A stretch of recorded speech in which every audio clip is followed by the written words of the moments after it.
It says we are live, so I hope that's true, and I hope that it's actually using this microphone. So if you can see me and hear me, please let me know who you are. I can never start this on time. But hopefully, if you're there listening, you'll be able to hear me. So I think you can. I hope you can. I'm going to record that just in case. But welcome to Gospel Tangents Live. Hope you all enjoyed the general conference earlier today. And I'm excited to have everybody here. We're going to be doing a couple. You've enjoyed the interview with Richard Hanks on his father, Marion Duff Hanks. And so I think I see a couple people here. Tell me who you are, and if you can hear me, hopefully I'm using this microphone and not that microphone and everything. But we're going to be giving away this book right here, autographed by Richard Hanks. And also we're going to be talking about the Polygamy Conference. So please let me know you can hear me and see me and who you are, and are you on YouTube, Facebook, LinkedIn, also where you're watching from. So I'd love to know that. So anyway, excited to have this. Excited for her. Allison is here on Facebook. Love these lives. Oh, here I should pop in your comment here if I can figure out how to do that. Thank you, Allison. Good to see you. And you're on Facebook, so great. So that means it's working. So that's awesome. Glad to hear it. And so about 10 days ago, I attended the Journal of Mormon Polygamy. I'm going to try something today that I've never done. I've embedded a couple of videos. I probably should have edited them better than I did. So hopefully they're okay. I just popped them in there, and I hope there are no bloopers. But I guess you'll see the bloopers with me here. So let's see here. We're going to hopefully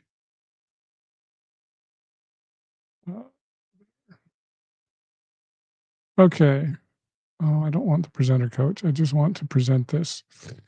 Okay, so let me see if I can share my screen here. And it's going to tell me that I wish I had two screens, and I sure do wish I had two screens, but I don't. And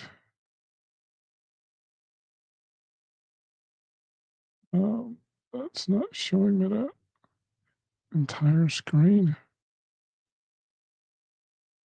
I'm going to risk this and hope this works good. Oh, actually, I forgot to share the audio. Here, let me unshare that and reshare that again. And hopefully you guys will hear the audio, because I have some audio on my PowerPoint here. Present. Let me try this one more time. One of these days, I'm going to do this enough that I'm going to know how to do this. Also share tab audio. Oh, it says it's on, except for, well, we're going to find out. Oh, here we go. Be careful scaring if you have a guest. All right, got it. I don't have a guest. It's just me today. So, thought I would give kind of a recap of of the Journal of Mormon Polygamy Conference. This was March 21st and 22nd at the University of Utah, started by Cheryl Bruno and Michelle Stone. And there we go. So this was my little video in the car, and hopefully you can hear the audio. I did not rehearse this like I should. So here we go. And now I don't hear it. That's not good. Well, I guess I will be showing that later. Why did I not hear that? I wonder.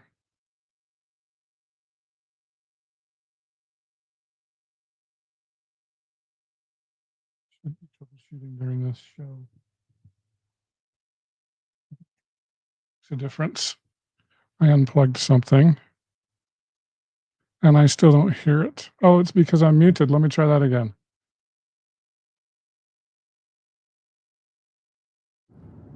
All right, everybody. No, I still don't hear it.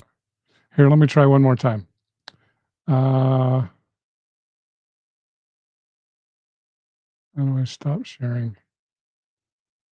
I'll close it that way. That'll do it. Okay. Let me make sure.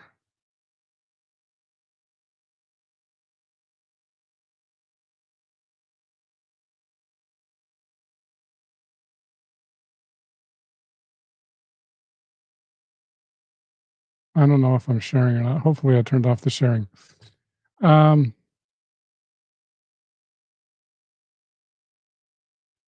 should really practice this stuff.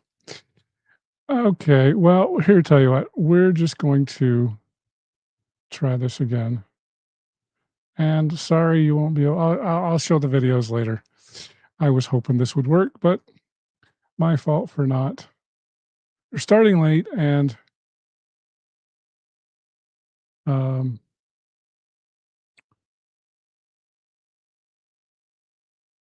let's see, slideshow, there we go. From beginning. Okay,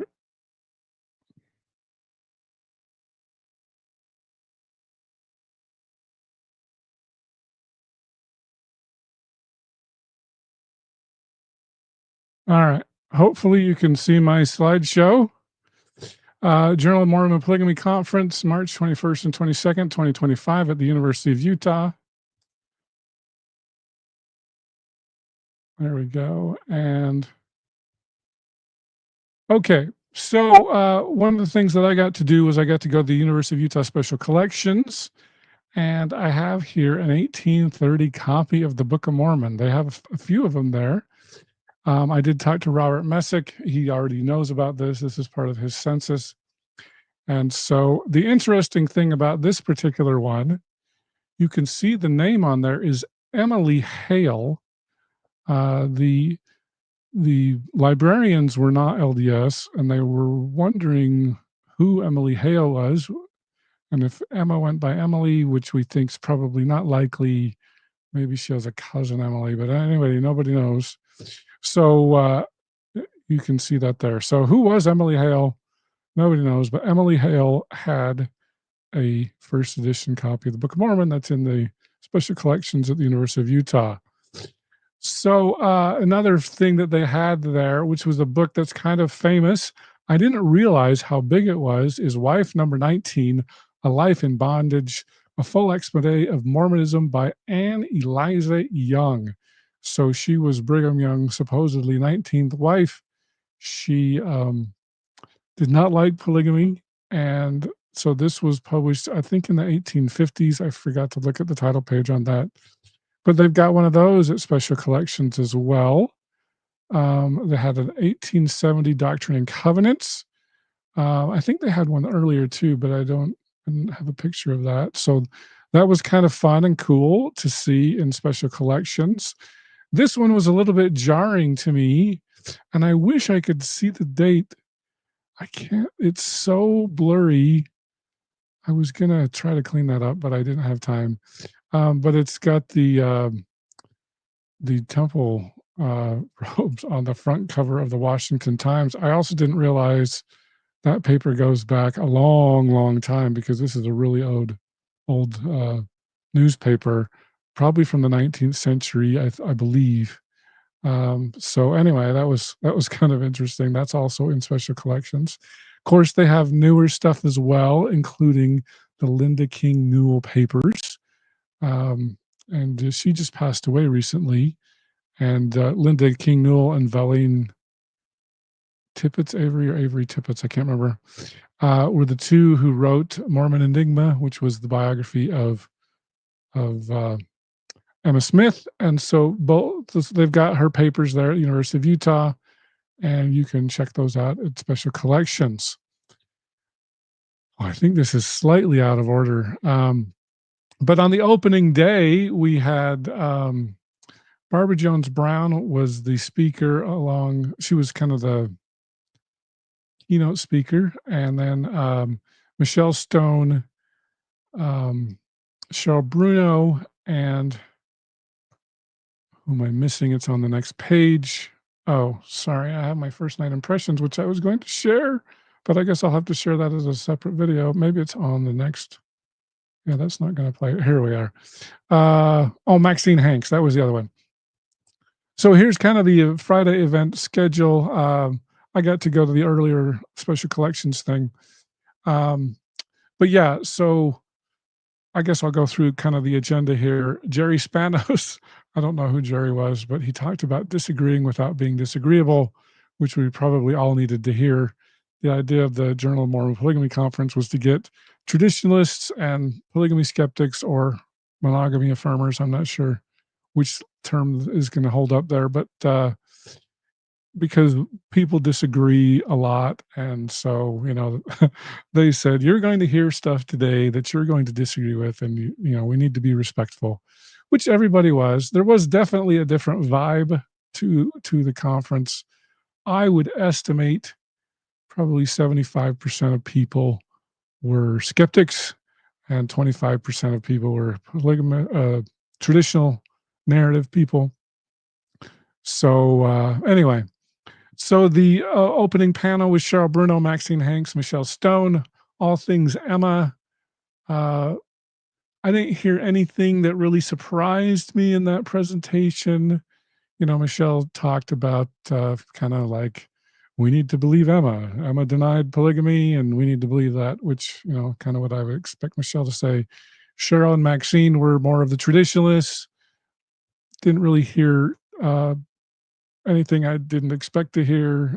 Maxine talked a little bit about the blessing that Emma, when Joseph was leaving, he told Emma to write a blessing and then he would sign it because he didn't have time. And Maxine said that was helping Emma to become more independent or something like that. But anyway, so not a lot of differences there. But Barbara Jones Brown, she talked about the cover up of Post Manifesto Polygamy reveals about Nauvoo polygamy. She started. I'm trying to remember if that's my next slide. It is, but you can't. I was sitting in the back, so you can see here President Hinckley on the Larry King live show. And I was also surprised. You can also see in all these pictures how many people were in the room. There were a lot of people there, and so it was a lot more than I expected. A few hundred, I would say. But anyway, most of us probably remember the 1998 Larry King live interview where President Gordon B. Hinckley sat down with Larry King on CNN and discussed the church. And Barbara played a short clip where President Hinckley spoke about polygamy specifically. And to my surprise, and I think, excuse me, to the audience surprise as well, a lot of people were surprised when Barbara said everything that President Hinckley just said was wrong. And so she talked a lot about, kind of the implication was just because somebody says something in public doesn't mean it's correct. And so, and she went through Joseph F. Smith, Heber J. Grant, several prophets after, Joseph F. Smith was, of course, sat in Congress in the 1904 Reed Smoot hearings. I guess it was 1904 to 1906, if I remember right. And he didn't always say everything that was correct.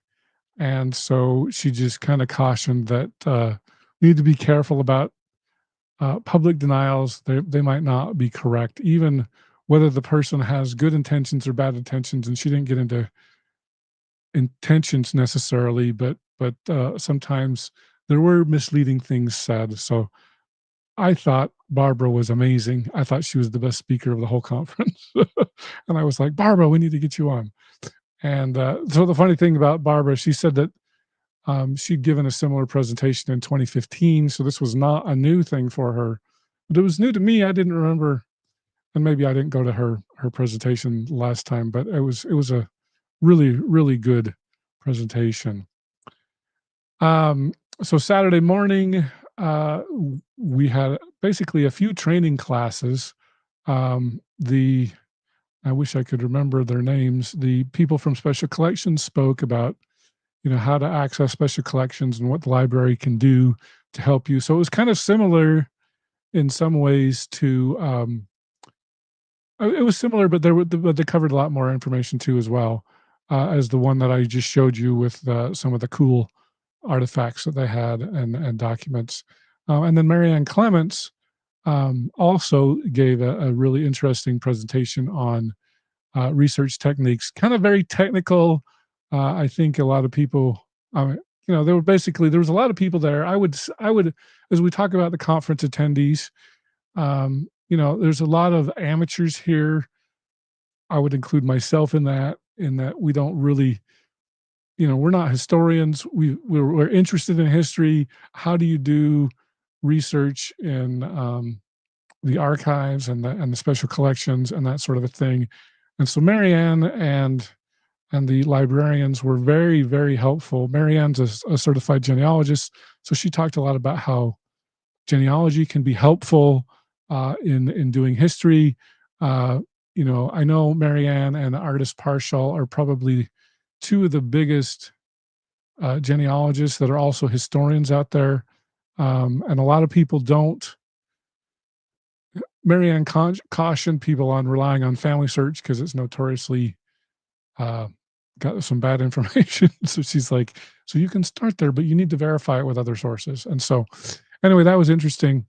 Um, Peter Brown spoke on examining modern critiques of the origins of polygamy. So, one of the things that I was worried about this conference was everybody was going to talk only about Joseph Smith and Emma and whether or not Joseph practiced polygamy. And so it was nice to have some presentations that were outside of that dealt with post manifesto stuff. And in Peter Brown's case, he's a skeptic, but one of the things that he looked at that I thought was pretty interesting was, a lot of times we will call polygamy skeptics polygamy deniers. And so he credited Jacob Vidrine, who's a fundamentalist, with coining the term polygamy denial. So that was that was kind of interesting. I know Jacob Vidrine on Facebook. He's another person I would love to have on to talk on my podcast, and so that was interesting.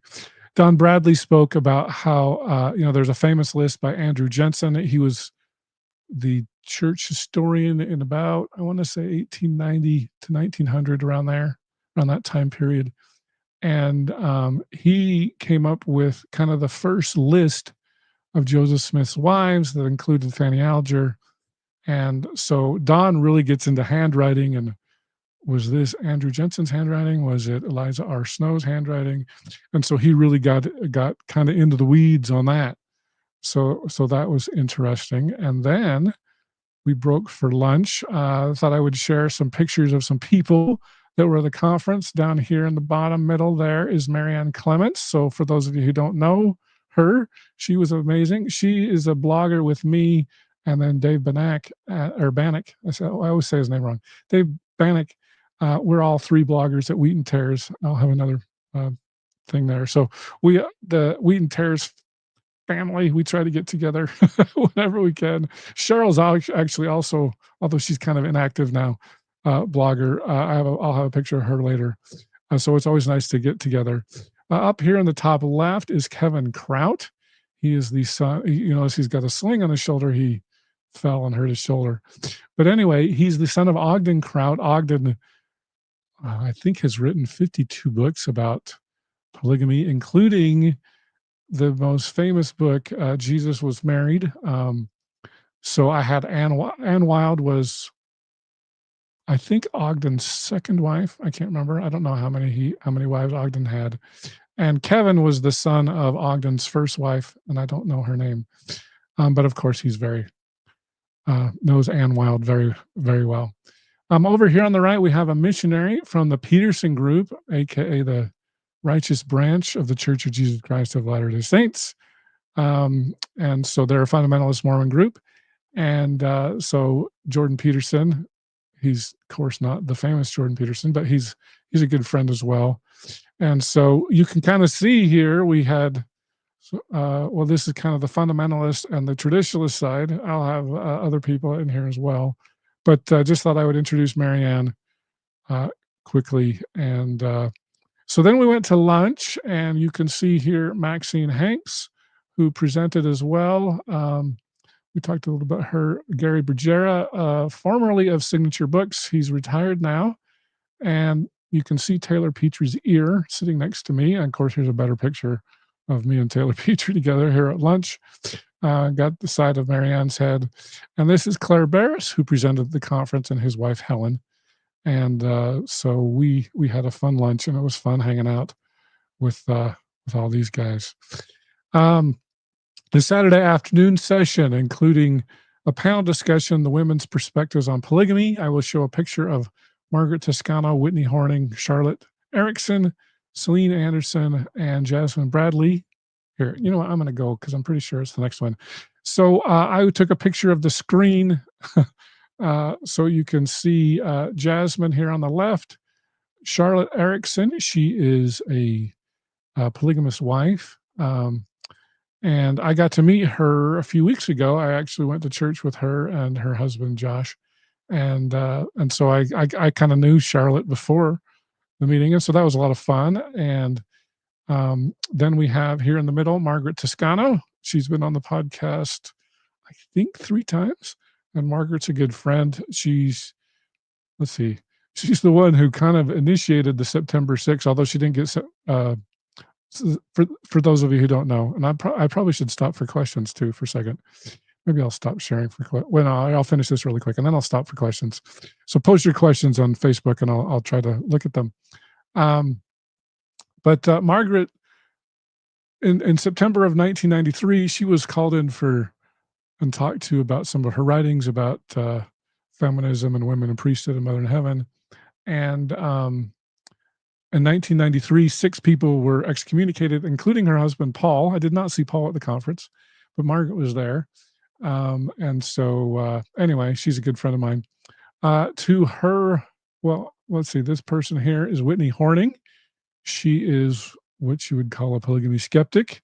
And so it's kind of interesting because she has some very, how do I say this? She's very against polygamy in general. And so to have her and Charlotte on the same panel was kind of interesting. No fireworks, but I was worried there might be. And then Celine, her name Anderson, I think it was. She's kind of a feminist and a filmmaker, and she studies on feminism. So they all spoke on their perspective. So I'm going to stop sharing for just a second, see if you guys have any things here. So let's see here. Jonathan Brown, loved the conference. It definitely increased my knowledge and understanding. I don't think there's any evidence Joseph practiced or taught polygamy. Not surprised. There were 75% of you probably at the conference were the same way. Then we have Amanda. What do you think of the long-term effects of the conference will be? Will it be legitimate? Will it legitimate the polygamy skeptic movement? I'll answer the second question first. I think that's the idea. Well, do I want to answer your question now or later? The idea, I will say this. I think Cheryl and Michelle Stone, that's what their motives were. I think they would like to keep doing this. Of course, a conference, as anyone, well, I don't think you even have to do one. It's a lot of work, and it's a lot of, and so my biggest question is, will Cheryl and Michelle burn out? Because it's a lot of stress to put these together. some of the skeptics, and I have a slide later on that I'll talk about, but I'll share a little bit here, aren't that interested in getting the scholarly community on board with their arguments. But I think Cheryl and Michelle are definitely committed to that. They would like to have the conference become legitimate. So long-term effects of the conference, I mean, I think that will depend on not only Cheryl and Michelle, how long they can keep the energy up for these things, because they're a lot of work. Um, but people obviously are going to have to pick up the baton when, because they're obviously they're not going to do this forever. People are going to have to pick it up, and I don't I don't know how long it will last. We'll see. I going back to Margaret Toscano and Lavina Anderson, they had the oh, what was the name of that? They had a journal that they put out there. I have it on my shelves here somewhere. Janice Allred talked about it as well, where they were called case reports, where they were talking about ecclesiastical abuse. And I mean, they went for a few years, 4 or 5 years, but especially publishing a journal or a conference for that matter, um, it's just hard to keep that momentum going, and that journal has basically dropped, and it's a good question. A lot of that will depend on Cheryl and Michelle keeping it going, and anybody who comes after. And I mean, Janice and Margaret are still around, but those case reports. Wish I could. Oh, the Mormon Alliance. It was called the Mormon Alliance. That's what it was. The Mormon Alliance isn't around anymore. People just didn't continue it. So anyway, let's continue on. So good questions. Keep them coming. Let's see. Present again. Oh, brother. Here we go. Share. Okay. So that was the panel there. Oh, I was going to show you my question here. This is Gwendolyn Wine. I'll just give a kind of a quick summary. I'll have to show this later when I can. I'll probably make another video, but it'll be a lot shorter.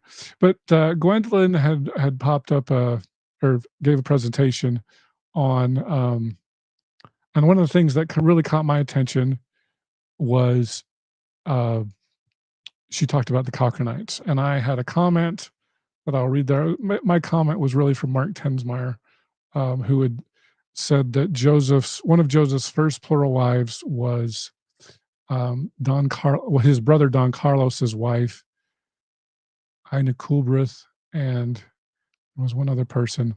But anyway, they both. So Ina, was it Ina or Agnes? I think it's Agnes Coolbrith. Agnes Coolbrith was a plural wife of Joseph, and she was from Saco, Maine, which is where the Cochranites are. So for those of you who aren't familiar with the skeptic arguments, for those who believe that Joseph did not practice the polygamy, got to come up with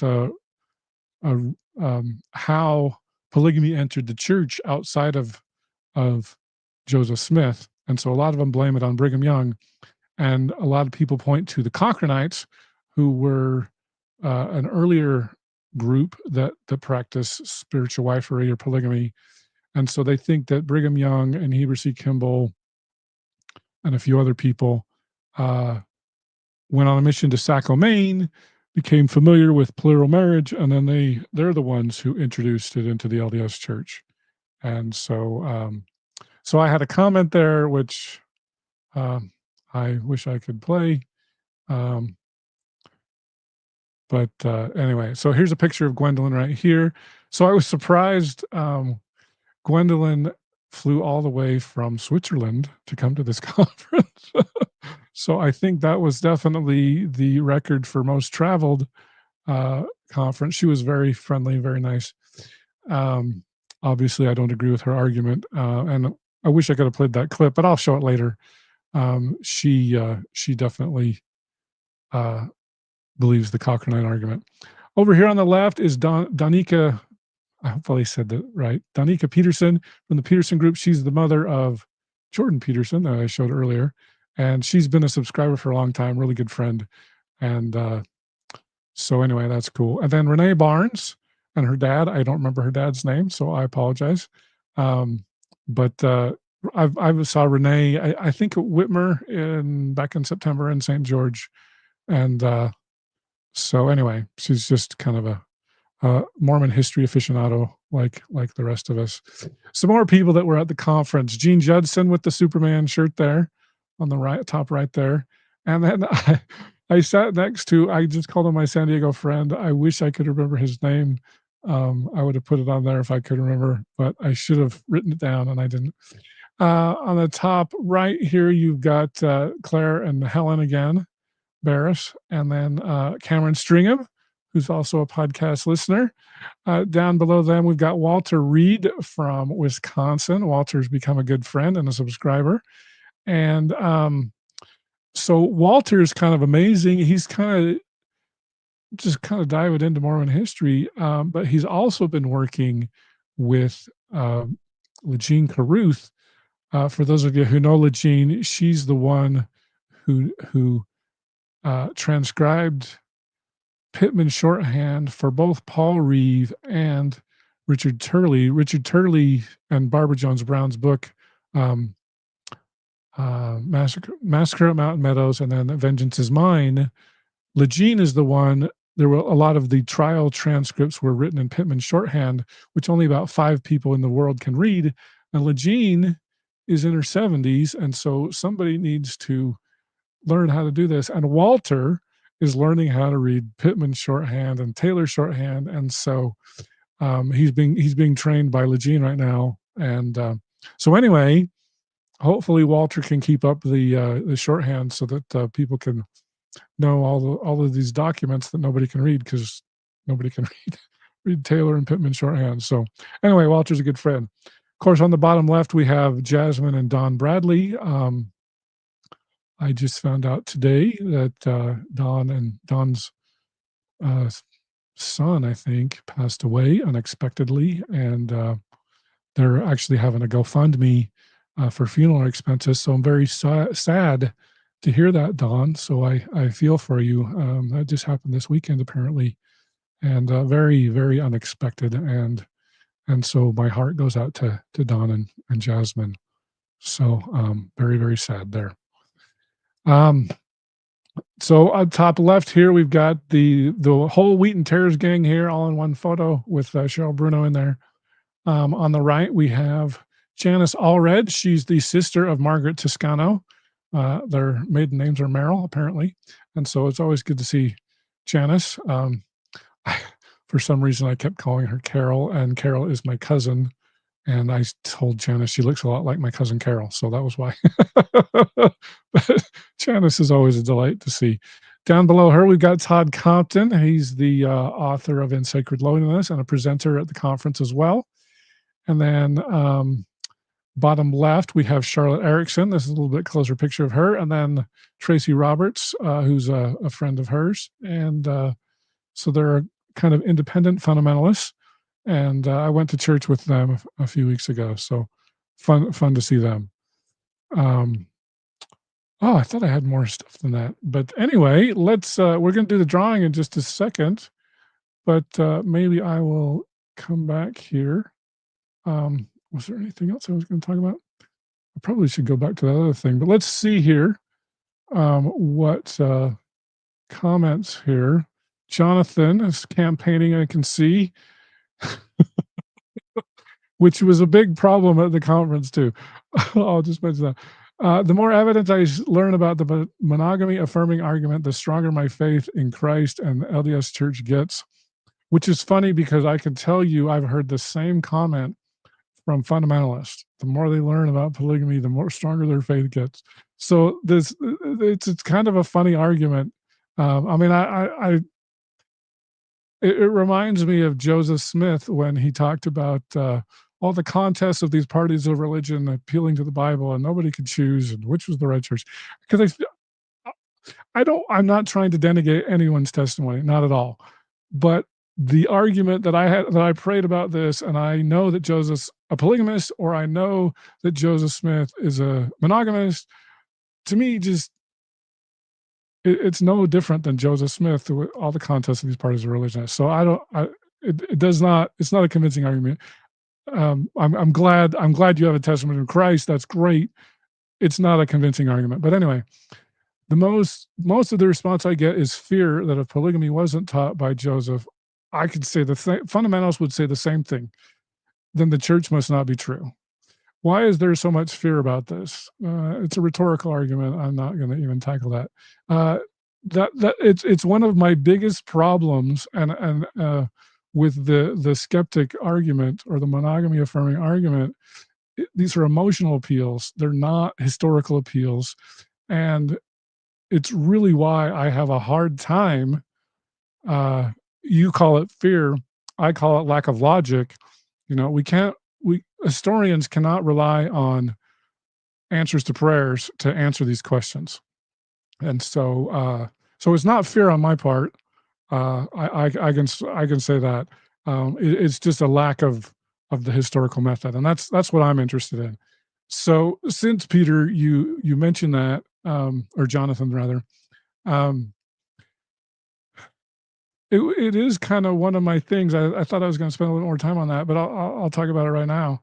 Um, when the polygamy skeptics got up, and maybe I should go back to that slide here. One of the things that I found really strange for those who want to, I must have missed a couple of slides here. But strange from an academic conference point of view was the people that would get up and applaud the polygamy skeptics, because people didn't applaud. I mean, there was the golf clap for everybody else, but there was just like an energy. It was just a very different vibe from like Mormon History Association or John Whitmer Historical Association. And it's not that people don't like, a lot of times people will stand up, like when, for example, at Mormon History Association, they gave Michael Quinn or Laurel Thatcher Ulrich or people like that. Or Newell Bringhurst, they'll give a lifetime achievement award for their contributions to the Mormon history. And so people will stand up and they'll give a standing ovation. So it's not that we don't we really appreciate that, but it just, and it's just, I think the polygamy skeptics, because they haven't gotten any respect. When somebody affirms their position, like they're just emotional about it, just and the whole idea behind the Mormon History Association is, we're trying to talk about this dispassionately, and there's a lot of passion on the skeptic side. And so, like, a lot of them felt like, oh, this is our chance that, to shine and to get our position out there, and the historians are going to have to listen to us now. Well, if you're going to make arguments that I prayed about this, the historians are not going to listen to that. They're not. And so, I'm glad you prayed about that. So I'm glad you have a testimony of Christ. That's great. It's inappropriate in an academic session. I mean, it's not that you can't talk theology, but to say I had an answer to prayer and therefore I'm right. I mean, come on. I if I'm a Catholic, or if I'm a Protestant, or I'm a Lutheran, or a Baptist, or whatever, they all say the same thing. You can't. An academic conference isn't going to solve that issue about which church is right.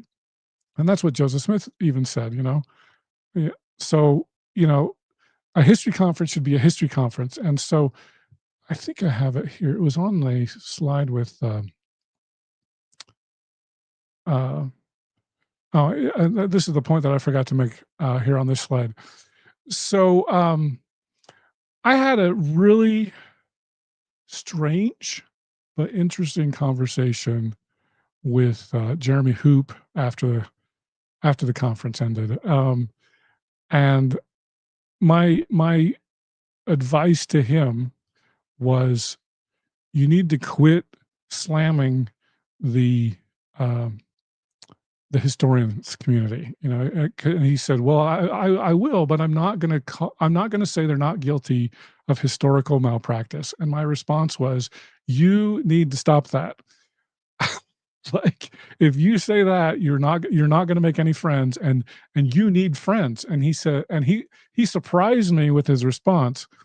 And I've said, and Whitney Horning, about a year or two ago, I kind of had a similar conversation with her, and she said, "I'm not interested in getting scholar um, recognition." And I was just like, "Really?" What my thought was, "Why are you putting this conference on?" Which, I mean, Jeremy presented, and I mean, they weren't really in charge of the conference, but it really surprised me. It almost seems, and I don't want to put words in their mouth, but it almost seems like they're more interested in popularity than than credibility. Um, and the constant attacks uh, of historical, the Richard Bushman and Ben Park and Matt Bowman and whoever are guilty of historical malpractice for, that's not, it's not appropriate. It's not appropriate to do this in an academic setting. And so, I was trying to give him some advice there about, if you want scholars to take you seriously, you've got to stop the personal attacks. And he was very unapologetic about it. And I all of that's going to do. I mean, going back to the first slide here, we need to disagree without being disagreeable. Um, where was that? From that Spanos guy, um, whatever slide that was on. But anyway, like, if you want to be taken seriously at an academic conference, you've got to be professional, and not worrying about what the professional historians are saying is not helping your case. Um, so I'll stop ranting there. But anyway, so it's interesting because I mean, if the skeptics or the monogamy affirmers want to be taken seriously, you got you've got to quit the standing applause, the cheerleading. Like, there was so much cheerleading. It's just really weird. I mean, it was weird. And I actually talked to Michelle, and she was not comfortable with kind of the cheerleading as well. Let me open it up for other questions here and comments. Were people at the conference arguing that Agnes Coolbrith was influenced by the Cochranites and then imported it into the early church? Not exactly. The argument is the Brigham Young and Heber C. Kimball and a few others, I don't remember, I don't have all the names off the top of my head, went to Saco, Maine, learned about polygamy, and then secretly brought it back into the church.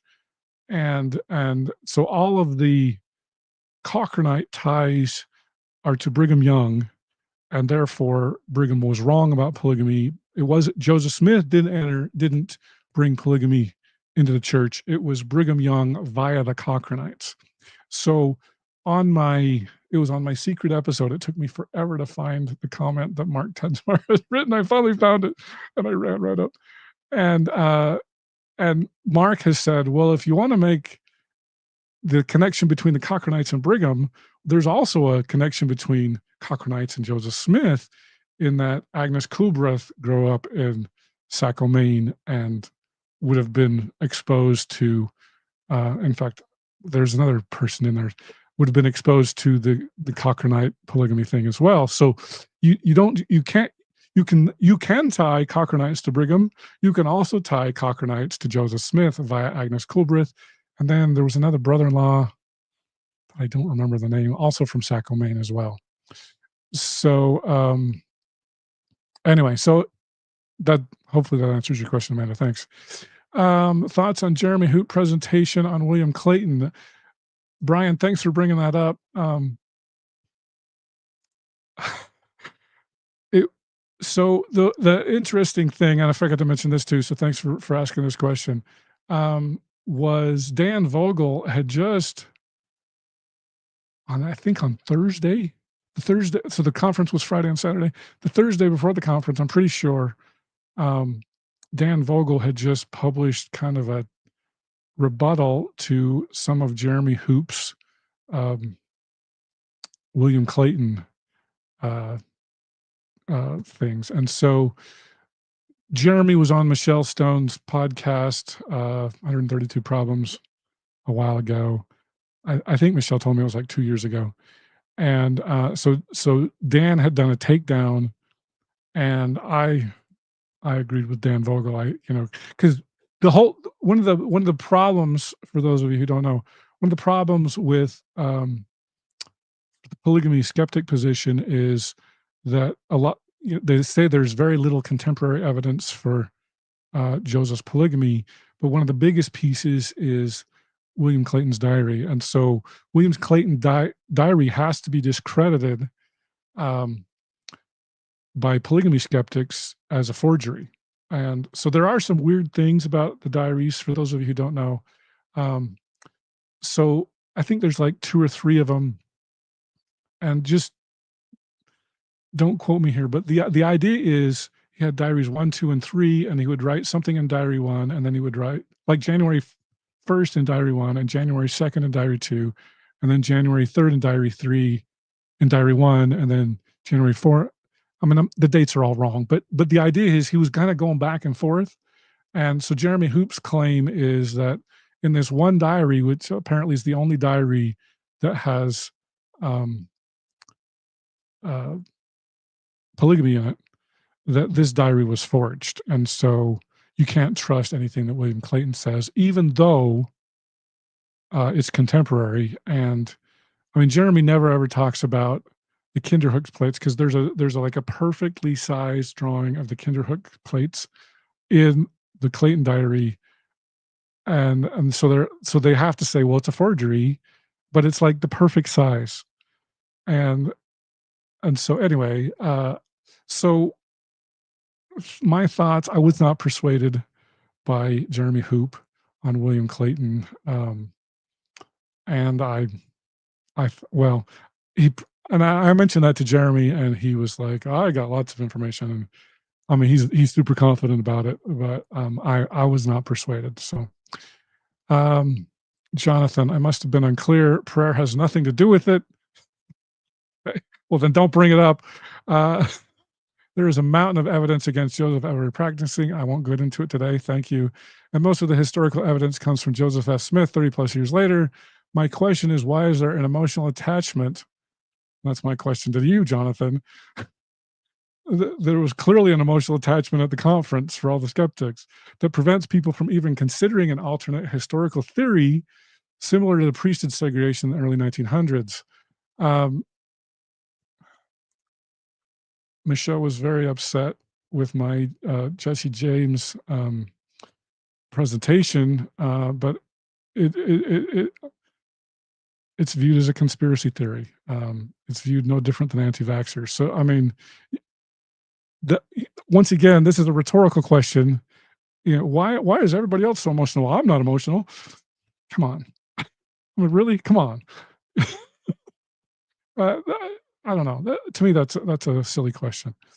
Um, so I'm sorry, Jonathan. I don't mean to dismiss your comment. I'm sure you feel strongly about that, but um, it's a rhetorical question. I'm not here for rhetorical questions. I don't feel like that's even worth answering. So I'm sorry about that.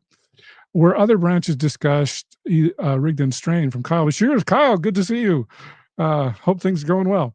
No, I'm trying to remember if anything was discussed by Rigdon or Strang.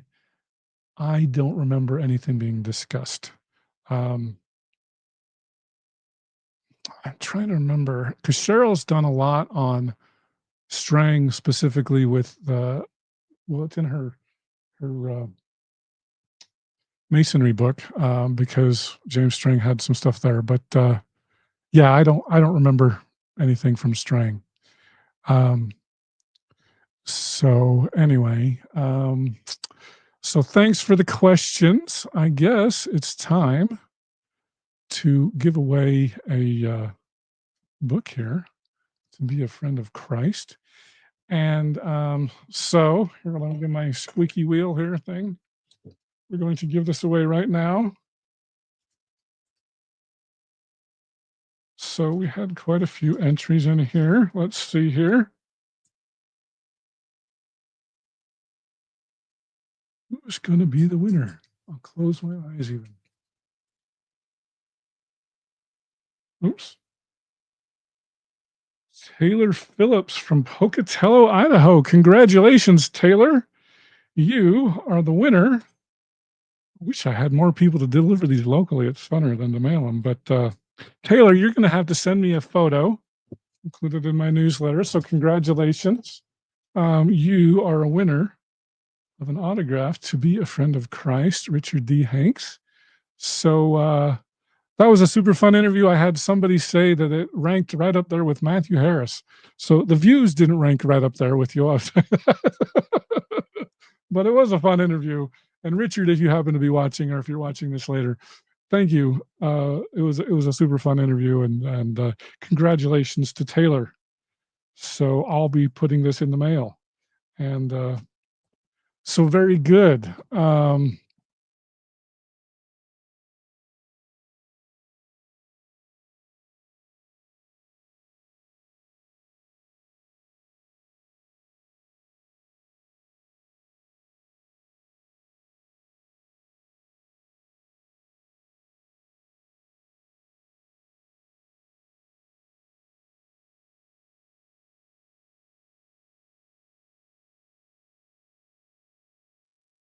That muted me. I don't know why that did that. I didn't touch anything that time.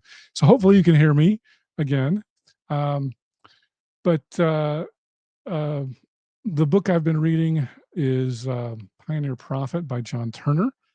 He's got a new book coming out on Joseph Smith in June, kind of the new Rough Stone Rolling. And so he's anyway. I wanted to read Pioneer Prophet because I hear it's a fantastic book, and it is a fantastic book. I'm about a little more than halfway. It's a long one on Pioneer Prophet, and I'm hoping I can get a book there. But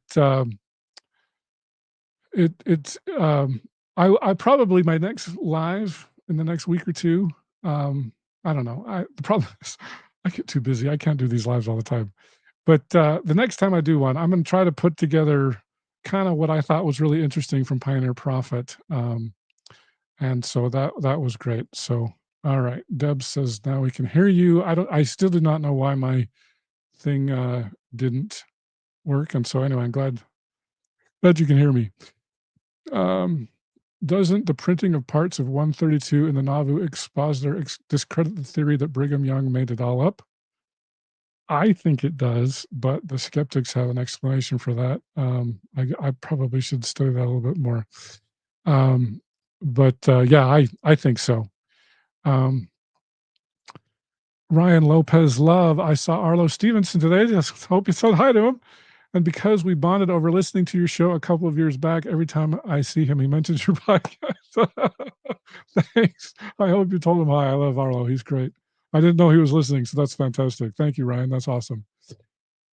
So, all righty. Well, anyway, so I'm going to do a presentation on Pioneer Prophet by John Turner soon, whenever that is. I'm going to keep that vague. And I did get invited to Centennial Park's Easter service, which is a week before Easter. So I'm excited to go to that. So I might post that for Easter. We'll see. And my wife is calling me to dinner. So I'm on live on the air, Wendy. So anyway, I'll be right up. So I better go. It's dinner time. And anyway, thanks again. Is there anything else I was going to talk about? Oh, this weekend, Mormon Social Science Association is in St. George. I'm going to be going to that. And check my newsletter. Oh, one other thing I should mention, George Potter. He asked me to promote this, and I forgot to do it in my last newsletter. I'll probably send out another one with more details.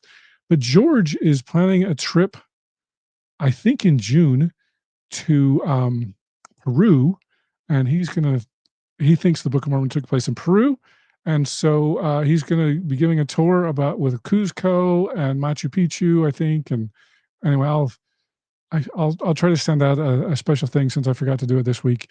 Um, but anyway, yeah. So he's looking for people to go if you're interested in Book of Mormon lands in Peru.